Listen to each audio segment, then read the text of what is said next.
Hello అండి, welcome to Telugu officers channel. ఇవాళ మనం అక్టోబర్ 9వ తేదీకి సంబంధించిన ఇంపార్టెంట్ కరెంట్ అఫైర్స్ గురించి చూద్దాం. ఇవాల్టి మన ఫస్ట్ ఆర్టికల్ చూడండి. 2016 నవంబర్లో మన భారత ప్రభుత్వం అప్పుడున్నటువంటి 500 నోట్లు, 1000 రూపాయల నోట్లను రద్దు చేసింది. పెద్ద నోట్ల రద్దు లేదా డిమానిటైజేషన్ అనేసి దాన్ని మనం పిలుస్తాం, అవునా? అయితే దాని తర్వాత వాటి స్థానంలో కొత్త 500 నోట్ని అలాగే 2000 రూపాయల నోట్లని ఇంట్రడ్యూస్ చేశారు. అయితే మళ్ళీ ఆర్బీఐ ఏం చేసింది, ఈ సంవత్సరం మే 19వ తేదీన ఆర్బీఐ ఏమంది, ఈ 2000 రూపాయల నోట్లని విత్డ్రా చేసుకుంటూ ఉన్నాము. దీనికి చివరిగా సెప్టెంబర్ 30వ తేదీ మార్చుకోవటానికి బ్యాంకుల్లో మీరు ఉచితంగా మార్పు చేసుకోవచ్చు అన్నట్టుగా చెప్పింది. దాని తర్వాత దీన్ని అక్టోబర్ 7వ తేదీకి కూడా పెంచింది. అయితే రీసెంట్గా ఏంటి, ఈ అక్టోబర్ 7వ తేదీ కూడా ముగిసింది. అయినప్పటికీ ఏవైనా మిగిలిపోయిన నోట్లుంటే వాటిని ఈ ఆర్బీఐకి సంబంధించి రీజనల్ ఆఫీసెస్ అంటే ప్రాంతీయ కార్యాలయాలు ఏవైతే ఉంటాయో అక్కడ మార్చుకోవటానికి ఇంకా అవకాశం ఇచ్చింది ఆర్బీఐ అన్నటువంటిది. మరి అసలు ముందు ఈ పెద్ద నోట్ల రద్దు చేయటానికంటే డిమానిటైజేషన్ చేయటానికి కారణాలేంటి? అందులో ఒకటి, ఇండియా అన్నటువంటిది క్యాష్ ఎకానమీగా ఉండేది. అంటే అప్పట్లో డిజిటల్ ట్రాన్సాక్షన్స్ అనేవి చాలా తక్కువగా జరిగేవి. ఎందుకంటే ఎక్కువ మనం మనీనే సర్క్యులేట్ చేస్తూ ఉండేవాళ్ళం కాబట్టి. అయితే ఇక్కడేంటి, చాలా వరకు ట్రాన్సాక్షన్స్ అన్నటువంటివి ఇలా డబ్బు రూపంలో వెళ్తూ ఉంటాయి కాబట్టి చాలా వరకు రికార్డ్స్ అనేవి వాటికి ఉండేవి కావు. అలాగే దానివల్ల ఏమైంది, కరప్షన్, బ్లాక్ మనీ ఇవన్నీ కూడా పెరిగిపోయాయి. అంతేకాకుండా ట్యాక్స్ ఎవేషన్ అనేటటువంటిది జరుగుతుంది. ఫర్ ఎగ్జాంపుల్, ఇప్పుడు ఒక షాప్ జిఎస్టీ కిందికి వచ్చిందనుకోండి, దానికి సంబంధించినటువంటి లావాదేవీల్ని నోట్ చేస్తారు కాబట్టి వాళ్ళు సరిగ్గా ట్యాక్స్ అనేది చెల్లిస్తారు. అలా కాకుండా ఒక షాప్లో ఏంటి, సరైనటువంటి దానికి సంబంధించినటువంటి ట్రాన్సాక్షన్స్ని నోట్ చేయకుండా మనం క్యాష్ రూపంలోనే మనీని తీసుకుంటే దానివల్ల ఏమవుతుంది, ట్యాక్స్ కట్టరు చాలామంది. అంటే ట్యాక్స్ ఎవేజన్ అన్నటువంటిది జరుగుతుంది. అలాగే ఫేక్ కరెన్సీ అన్నటువంటిది చాలా వరకు మన దేశంలోకి వచ్చింది అప్పట్లో. అది టెర్రరిస్ట్ యాక్టివిటీస్కి, ఇల్లీగల్ యాక్టివిటీస్కి ఎక్కువగా ఉపయోగించేవాళ్ళు. మరి ఇలాంటి అన్ని సమస్యలు ఉన్నాయి అన్నట్టుగా దీన్ని పరిష్కరించడానికి అప్పట్లో పెద్ద నోట్ల రద్దు లేదా డిమానిటైజేషన్ అన్నటువంటి నిర్ణయాన్ని ప్రభుత్వం తీసుకుంది. అయితే ఇక్కడ మనం చూస్తే ఆర్బీఐ చట్టాన్ని ఎప్పుడు తీసుకొచ్చారు చెప్పండి? ఆర్బీఐ చట్టాన్ని 1934వ సంవత్సరంలో తీసుకొచ్చారు. ఇందులో ఉన్నటువంటి సెక్షన్ 26 క్లాజ్ 2 అన్నటువంటిది ఏం చెప్తుంది, సెంట్రల్ గవర్నమెంట్ అన్నటువంటిది ఏదైనా లీగల్ టెండర్ ఉన్నటువంటి బ్యాంక్ నోట్స్ని డిక్లేర్ చేసేటటువంటి అధికారం అన్నటువంటిది ఈ సెంట్రల్ బ్యాంకుకు ఉంటుంది. అంటే మన కేసులో రిజర్వ్ బ్యాంక్ ఆఫ్ ఇండియాకి ఇది ఉంటుంది. మనం చూస్తే తర్వాత డిమానిటైజేషన్ యొక్క లీగాలిటీని సుప్రీంకోర్టులో కూడా ఛాలెంజ్ చేయటం జరిగింది.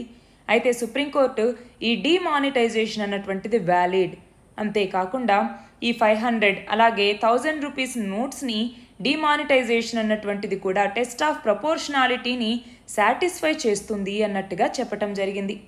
అయితే ఏంటి టెస్ట్ ఆఫ్ ప్రపోర్షనాలిటీ అంటే, డిమానిటైజేషన్ వల్ల ఏవైనా బెనిఫిట్స్ ఉన్నాయా లేదా అని రెఫర్ చేసి, ఓకే దీనివల్ల బెనిఫిట్స్ అనేటటువంటివి ఉన్నాయి, అవి సిగ్నిఫికెంట్గా ఉన్నాయి అనిపిస్తే అది ఈ టెస్ట్ ఆఫ్ ప్రపోర్షనాలిటీని సాటిస్ఫై చేసింది అనేసి మనం చెప్పచ్చు.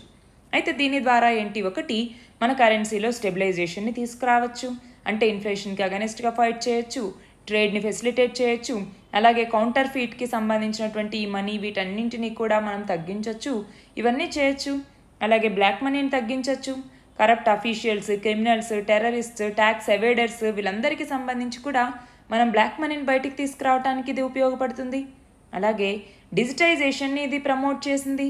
మరి అలాంటి టైంలోనే డిసడ్వాంటేజెస్ కూడా ఉన్నాయి. ఏంటి, టెంపరరీ స్లోడౌన్ అన్నటువంటిది ఎకనామిక్ యాక్టివిటీస్కి సంబంధించి వచ్చింది, అవునా? చాలామందికి అప్పట్లో మనీ అనేది సరిగ్గా దొరికేది కాదు.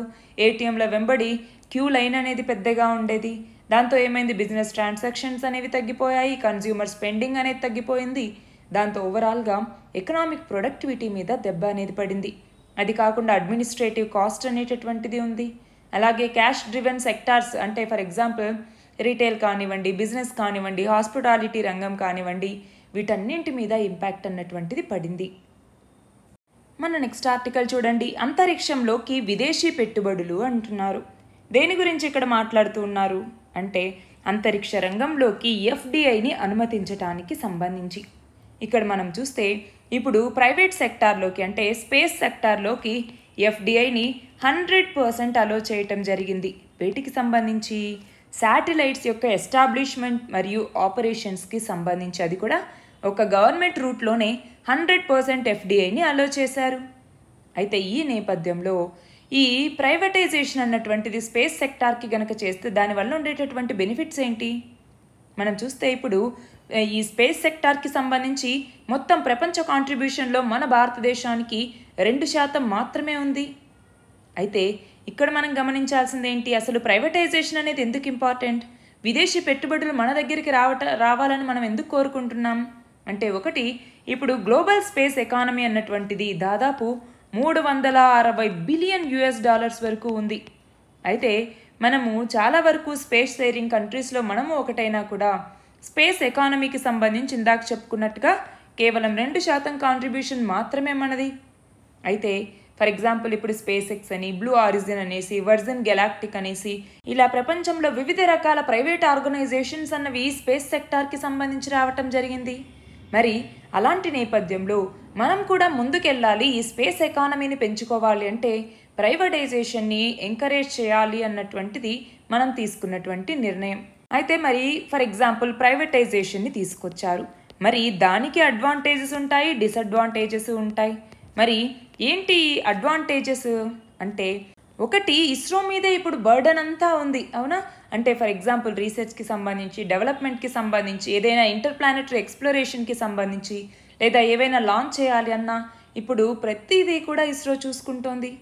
దాన్ని అంటే ఆ బర్డన్ని మనం తగ్గించవచ్చు.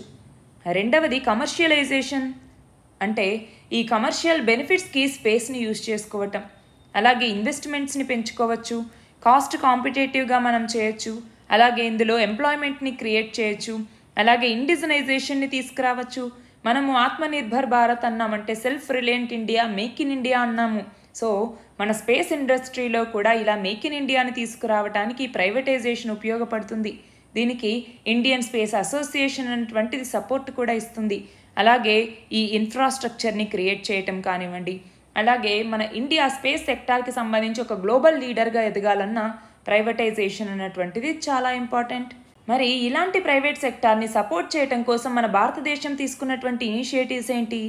ఒకటి, డిమాండ్ బేస్డ్ మోడల్. ఇంతకుముందు మనం సప్లై బేస్డ్ మోడల్గా ఉండేవాళ్ళం అనమాట.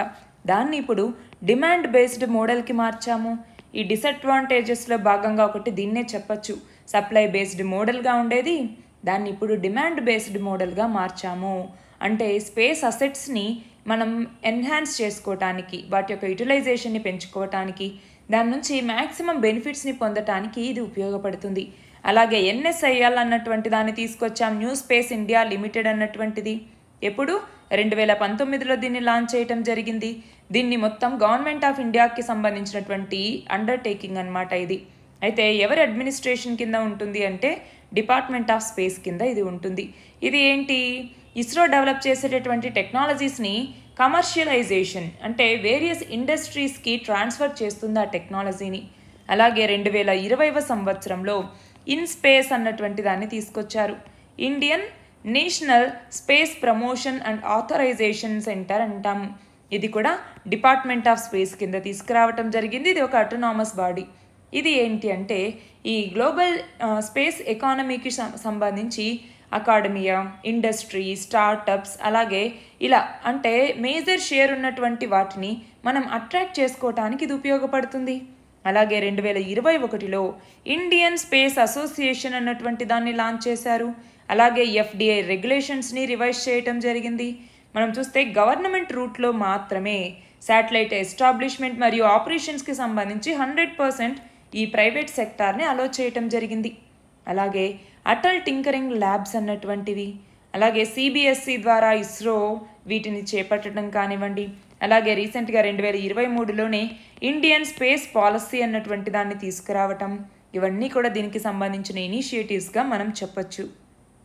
చూడండి, ఫారిన్ ఇన్వెస్ట్మెంట్కి సంబంధించి 2 రకాలు ఉంటాయి. డైరెక్ట్ ఇన్వెస్ట్మెంట్ అని, పోర్ట్ఫోలియో ఇన్వెస్ట్మెంట్ అనేసి.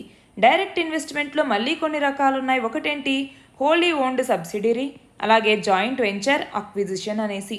అదే పోర్ట్ఫోలియోకి సంబంధించి ఏంటి, ఎఫ్ఐఐ ఇన్వెస్ట్మెంట్ అంటే ఏంటి, ఎఫ్ఐఐ అంటే ఫారిన్ ఇన్స్టిట్యూషనల్ ఇన్వెస్టర్ లేదా ఫారిన్ ఇన్స్టిట్యూషనల్ ఇన్వెస్ట్మెంట్ అనేసి అంటాం. అది కాకుండా జీడీఆర్, ఎఫ్డిఆర్, ఎఫ్సిసిబి ఇవన్నీ కూడా ఉన్నాయి. అయితే ఇక్కడ ఫారిన్ పోర్ట్ఫోలియో ఇన్వెస్ట్మెంట్కి ఎఫ్డిఐ ఫారిన్ డైరెక్ట్ ఇన్వెస్ట్మెంట్కి డిఫరెన్స్ అనేది ఇక్కడ ఇవ్వటం జరిగింది. ఇందులో ఏంటి, ఇన్వెస్టర్ ఎవరైతే ఉంటారో వీళ్ళు ఆ ఇన్వెస్ట్మెంట్కి సంబంధించినటువంటి డైరెక్ట్ కంట్రోల్ కానీ మేనేజ్మెంట్ కానీ వీళ్ళ చేతిలో ఉండదు. కానీ ఇక్కడ ఏంటి, ఆ కంపెనీకి సంబంధించినటువంటి అఫైర్స్లో వీళ్ళకి డైరెక్ట్ కంట్రోల్ అన్నటువంటిది ఉంటుంది. అలాగే చూడండి, ఆ అసెట్స్ కానీ ప్రాపర్టీ కానీ వీటి మీద కంట్రోల్ కానీ షేర్ కానీ ఉండదు. జస్ట్ లిక్విడిటీ మాత్రమే అది ప్రొవైడ్ చేస్తుంది. కానీ ఇక్కడేంటి, ఆ కంపెనీస్కి సంబంధించి ఏ రిస్క్ వచ్చినా కూడా అతను భరించాల్సి ఉంటుంది.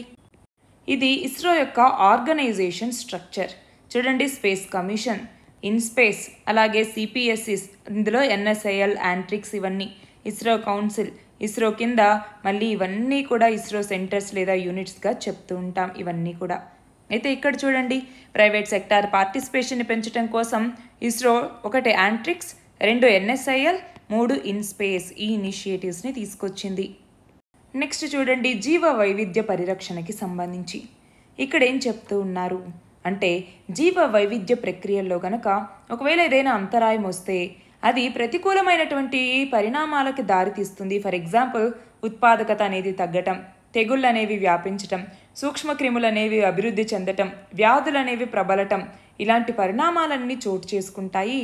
అంతేకాకుండా వాతావరణ మార్పులు పెరిగే కొద్దీ ఏమవుతుంది అంటే క్లైమేట్ చేంజ్ అన్నటువంటి జరిగే కొద్దీ దాని దుష్ప్రభావాలు అనేది మనం చూడాలి కదా. అంటే ఫర్ ఎగ్జాంపుల్, వడగాలులు కానివ్వండి, వర్షాలు కానివ్వండి, లేదా సడన్గా కరువులు అనేవి రావటం కానివ్వండి, తుఫాన్లు అనేవి పెరగటం కానివ్వండి, వీటన్నింటి వల్ల జీవ వైవిధ్యం మీద ఖచ్చితంగా ప్రభావం అనేది పడుతుంది, అవునా. ఫర్ ఎగ్జాంపుల్, వాయు కాలుష్యం, నీటి కాలుష్యం, లేదంటే నేల కాలుష్యం, వీటన్నింటి వల్ల పర్యావరణం మీద ఇబ్బంది అనేది ఉంటుంది. అంతేకాకుండా కార్చిచ్చులు రావటం, అలాగే చెట్లను నరికివేయటం, దీనివల్ల అడవులకి చాలా నష్టం అనేది జరుగుతోంది. అంతేకాకుండా మనం ఇష్టం వచ్చినట్టుగా గ్రీన్ హౌస్ గ్యాసెస్ని ఉద్గారం చేస్తూ ఉండటం వల్ల ప్రకృతి నాశనం అయిపోతుంది, జీవ వైవిధ్యము తగ్గిపోతుంది. అది కాకుండా మనం డెవలప్మెంట్ అనేసి చేపట్టేటటువంటి వివిధ రకాల కాలుష్య కారకాల వల్ల భారీ లోహాలు విడుదలవ్వటం.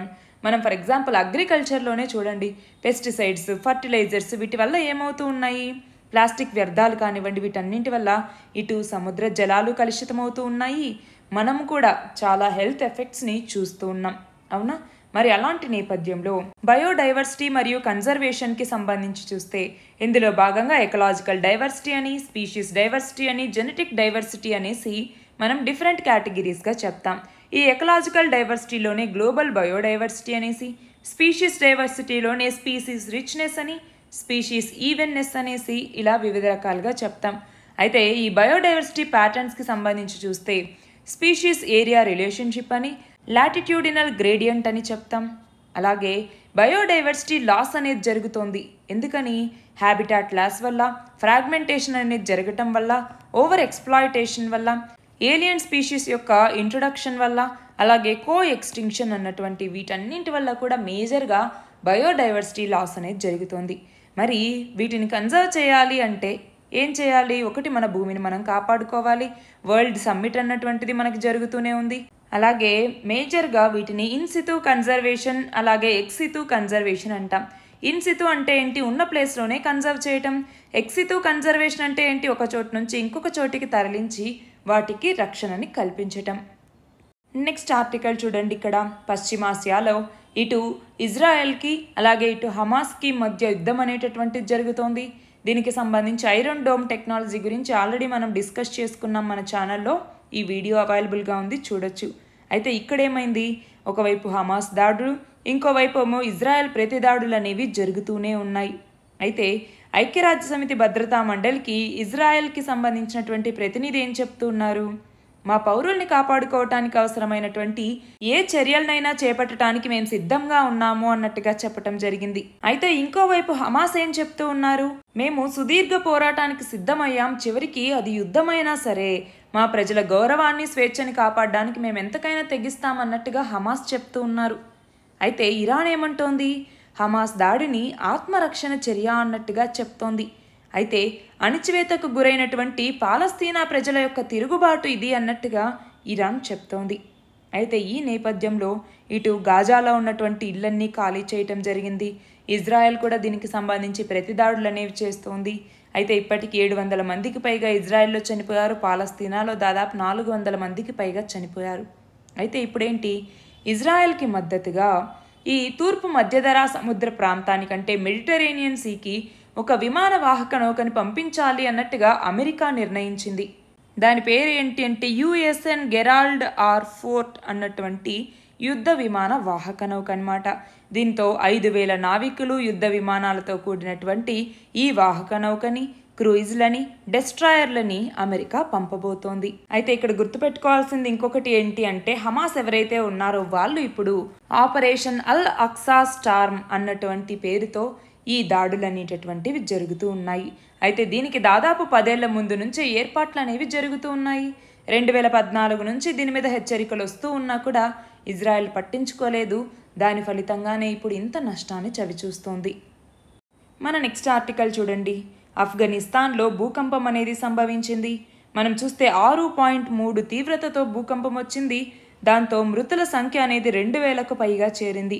అయితే ఇప్పటికీ భూకంప కేంద్రమైనటువంటి హెరాత్ ప్రావిన్స్లో సహాయక సిబ్బంది జాడ కనిపించట్లేదు అన్నట్టుగా ఈ ఆర్టికల్. అయితే ఇక్కడ చూడండి, భూకంపం అన్నటువంటిది భూమిలో ఎక్కడో ఒక చోట ఫోకస్ అన్నటువంటిది ఉంటుంది. ఆ ఫోకస్కి ఎగ్జాక్ట్గా ఉన్నటువంటి పాయింట్, భూమి మీద ఉన్నటువంటి పాయింట్ని మనం ఎపీ సెంటర్ అంటాము. లోపల ఉన్నటువంటి అంటే ఎక్కడైతే భూకంప కేంద్రం అనేది మొదలైందో దాన్ని ఫోకస్ అంటాము. అయితే ఎక్కువగా ఈ భూకంపం అన్నటువంటిది ఎక్కడ సంభవిస్తుంది అంటే భూమిలో ఏదో ఒక చోట ఫాల్ట్ అన్నటువంటిది ఉంటుంది. ఈ ఫాల్ట్ హారిజాంటల్గా అయినా ఉండొచ్చు, ఎత్తుపల్లాలతో అయినా ఉండొచ్చు. అయితే ఫాల్ట్ అంటే ఏంటి, ఒక చిన్న ఎక్కడైతే గ్యాప్ అనేది ఉంటుందో ఆ గ్యాప్లోంచి ఎక్కువగా ఈ ఎర్త్క్వేక్ అన్నటువంటిది వస్తుంది. దానివల్ల ఈ పైన ఉన్నటువంటి ఈ భూభాగంలో ఎక్కువగా నష్టం అనేటటువంటిది వాటిల్లుతుంది. అయితే ఇక్కడ సీజ్మిక్ వేవ్స్ అనేసి, అందులో భాగంగా పీ వేవ్స్ అనేసి, ఎస్ వేవ్స్ అని, అంటే ప్రైమరీ వేవ్ అని, సెకండరీ వేవ్ అని, ఇవి కాకుండా ర్యాలిగ్ వేవ్ అనేసి, అలాగే లవ్ వేవ్స్ అనేసి అంటాము. అయితే ఈ పీ వేవ్స్, ఎస్ వేవ్స్ అన్నటువంటివి అండర్ గ్రౌండ్ వేవ్స్, అంటే మనకి ఉపరితలం మీద కనిపించేవి ఆర్ వేవ్స్, అలాగే ఎల్ వేవ్స్ అన్నటువంటిది. ర్యాలిగ్ వేవ్స్ అలాగే లవ్ వేవ్స్ అన్నటువంటివి. వీటిలో మోస్ట్ డిస్ట్రక్టివ్ ఏది అంటే లవ్ వేవ్స్ అన్నటువంటివి. అయితే ఇక్కడ పీ వేవ్స్, ఎస్ వేవ్స్కి సంబంధించి ఒకసారి మీరు షాడో జోన్ అన్నటువంటిది ఉంటుంది. షాడో జోన్ అన్నటువంటిది, ఈ షాడో జోన్ అన్నటువంటిది పీ వేవ్స్ కన్నా ఎస్ వేవ్స్కే ఎక్కువ. ఎందుకని, ఈ పీ వేవ్స్ ఏమో సాలిడ్స్ మరియు లిక్విడ్స్ రెండింటిలోనూ ట్రావెల్ అవ్వగలవు. కానీ ఎస్ వేవ్స్ వచ్చేసరికి ఓన్లీ సాలిడ్స్లో మాత్రమే ట్రావెల్ అవుతాయి. సో దానికి సంబంధించి ఒకసారి ఈ యాంగిల్ ఎంత, వీటికి సంబంధించి టోటల్గా సిజ్మిక్ వేవ్స్ గురించి ఒకసారి నోట్స్ చేసి పెట్టుకోవాలి. మన నెక్స్ట్ ఆర్టికల్ చూడండి. ఉత్తరప్రదేశ్లోని అయోధ్యలో రామాలయాన్ని నిర్మిస్తూ ఉన్నారు. నెక్స్ట్ ఇయర్ జనవరిలో దీనికి ప్రారంభోత్సవం కూడా జరగబోతోంది. మరి అలాంటి నేపథ్యంలో UP new and renewable energy శాఖ ఏదైతే ఉందో అది రాష్ట్రంలో తొలి సౌర నగరంగా అయోధ్యని తీర్చిదిద్దాలి అన్నట్టుగా పనుల్ని మొదలుపెట్టింది. దానికి సంబంధించినటువంటిదే ఈ ఆర్టికల్ చూడండి. సుప్రీంకోర్టు అన్నటువంటిది అయోధ్య కేసుకి సంబంధించి 5 జడ్జి బెంచ్ ఈ జడ్జిమెంట్ని ఇవ్వటం జరిగింది. ఇందులో ఏం చెప్పారు, హిందూ టెంపుల్కి అంటే రామాలయానికి ఈ యొక్క భూమిని కేటాయించండి. అయితే government of India Waqf board ఏదైతే ఉందో అంటే ముస్లిం కమ్యూనిటీకి సంబంధించినటువంటి బోర్డుకి సపరేట్గా వేరే చోట 5 ఎకరాల స్థలాన్ని కేటాయించాలి అన్నట్టుగా తీర్పునిచ్చిందనమాట. అయితే ఇప్పుడు అక్కడ అయోధ్య రామాలయం అన్నటువంటిది నిర్మితం అవుతోంది. దానికి సంబంధించి చూడండి, మొత్తం 212 పిల్లర్స్ అనేవి లేపారు. అలాగే ఈ రామాలయం 128 అడుగుల ఎత్తు, 140 అడుగుల విడ్త్, అలాగే 270 అడుగుల లెంత్ ఉంటుంది. అయితే ఇక్కడ చూస్తే ఇక్కడ ఉన్నటువంటి మ్యామోత్ స్ట్రక్చర్కి స్టీల్ని యూజ్ చేయలేదు. అంతేకాదు ఇక్కడ 75 లక్షల క్యూబిక్ ఫీట్ల శాండ్ స్టోన్ని యూజ్ చేశారు. ఇందులో 5 ఎంట్రన్స్లు అనేవి ఉన్నాయి. అయితే దీన్ని ఏ స్టైల్లో నిర్మిస్తూ ఉన్నారు, నగరా స్టైల్. అయితే మరి నిర్మాణాలకు సంబంధించి అంటే ఆర్కిటెక్చర్కి సంబంధించి నగర, వేసర, ద్రవిడ ఈ మూడింటికి సంబంధించి డిఫరెన్స్ని చూపిస్తూ ఒక టేబుల్ని ప్రిపేర్ చేసుకుంటారా మరి. మన నెక్స్ట్ ఆర్టికల్ చూడండి. హైదరాబాద్లోని అబిడ్స్లో కేంద్ర మంత్రులైనటువంటి అర్జున్ ముండా అలాగే కిషన్ రెడ్డి వీళ్ళు రామ్జీ గోండ్ మ్యూజియానికి ఇవాళ శంకుస్థాపన చేయబోతూ ఉన్నారు. మనం చూస్తే ఈ మ్యూజియం ఏర్పాటుకి 35 కోట్లు ఖర్చు చేయబోతున్నారు. ఇప్పటికే 10 కోట్ల రూపాయలని విడుదల చేశారు కూడా. దానికి సంబంధించినటువంటిదే ఈ ఆర్టికల్. మన నెక్స్ట్ ఆర్టికల్ చూడండి. 19వ ఆసియా క్రీడలు అన్నటువంటివి ముగిశాయి, అవునా? అయితే ఈ 19వ ఆసియా క్రీడలకి సంబంధించి మన భారతదేశం గెలుచుకున్నటువంటి పతకాలు మొత్తం ఎన్ని అంటే 107 పతకాలు, అవునా? అందులో 28 బంగారు పతకాలు స్వర్ణ పతకాలు, 38 రజత పతకాలు అంటే సిల్వర్ పతకాలు, అలాగే 41 కాంస్య పతకాలని గెలుచుకోవటం జరిగింది, బ్రాంజ్ మెడల్స్ని. అయితే ఇక్కడ మనం చూస్తే వరుసగా 11వసారి చైనా టాప్లో ఉంది, ఫస్ట్ ర్యాంక్లో ఉంది, మొత్తం 383 మెడల్స్తో. అయితే మొదటిసారి స్వర్ణాల్లో 200 మార్క్ని దాటింది చైనా. మన భారతదేశం 4వ స్థానంలో ఉంది 107 మెడల్స్తో. అయితే ఇక్కడ చూడండి, 41 హాంగ్జౌ ఆసియా క్రీడలు జరిగితే అందులో మొత్తం 45 దేశాలు పాల్గొన్నాయి. ఇందులో 41 దేశాలు కనీసం ఒక్క పతకాన్నైనా సాధించాయి. మరి ఆ మిగిలినటువంటి 4 దేశాలేంటి అంటే భూటాన్, ఈస్ట్ తిమోర్, మాల్దీవ్స్, అలాగే యెమెన్. అయితే తొలిసారిగా బ్రూనై మరియు ఒమన్ ఈ 2 దేశాలు ఆసియా క్రీడల చరిత్రలోనే రజత పతకాలు గెలిచాయి. అలాగే ఒకే ఆసియా క్రీడల్లో 100 పతకాల మైలురాయిని దాటినటువంటి 4వ దేశంగా భారతదేశం గుర్తింపు పొందింది. మనం చూస్తే చూడండి, చైనా, జపాన్, దక్షిణ కొరియా, దాని తర్వాత మన భారతదేశమే. అలాగే వరుసగా 11వసారి ఈ ఆసియా క్రీడల పతకాల పట్టీలో చైనా టాప్ ర్యాంక్లో నిలిచింది. అలాగే ఇప్పుడు ఆసియా క్రీడల్లో చైనా గెలిచినటువంటి స్వర్ణ పతకాలు ఎన్ని 201. అలాగే వరుసగా 9వసారి ఆసియా క్రీడల్లో చైనా 100 లేదా అంతకంటే ఎక్కువ స్వర్ణ పతకాల్ని సాధించింది. ఇక్కడ చూడండి, భారత చెస్ నెంబర్ 1గా నిలిచినటువంటి యువ గ్రాండ్ మాస్టర్ ఎవరు అంటే దొమ్మరాజు గుకేష్. మనం చూస్తే రీసెంట్ ర్యాంకింగ్స్లో 2758 ఎలో రేటింగ్ పాయింట్స్తో ఇతను భారత నెంబర్ 1గా నిలిచారు. ఇతని తర్వాత 2వ స్థానంలో విశ్వనాథన్ ఆనంద్. ఈయన 2754 పాయింట్లతో 2వ స్థానంలో ఉన్నారు. నెక్స్ట్ చూడండి, జమిలీ ఎన్నికల సాధ్యాసాధ్యాల్ని పరిశీలించటానికి ఎవరి నేతృత్వంలో కేంద్ర ప్రభుత్వం ఇటీవల కమిటీని ఏర్పాటు చేసింది అంటే మాజీ రాష్ట్రపతి అయినటువంటి రామ్నాథ్ కోవింద్. సైమల్టేనియస్ ఎలక్షన్స్ లేదా వన్ నేషన్ వన్ ఎలక్షన్స్కి సంబంధించి లోక్సభ మరియు రాష్ట్రాల అసెంబ్లీ ఎన్నికల నిర్వహణకి సంబంధించినటువంటి సాధ్యాసాధ్యాలు ఏంటి అన్నట్టుగా ఈ కమిటీ అధ్యయనం చేయటం జరుగుతుంది. నెక్స్ట్ చూడండి, హాంగ్జౌలో జరిగినటువంటి ఆసియా క్రీడల్లో 2023 అక్టోబర్ 7 నాటికి మన భారతదేశం 107 పతకాలని సాధించింది. అలా 28 స్వర్ణాలు, 38 రజతాలు, 41 కాంస్యాలు అనేది మనకు వచ్చాయి.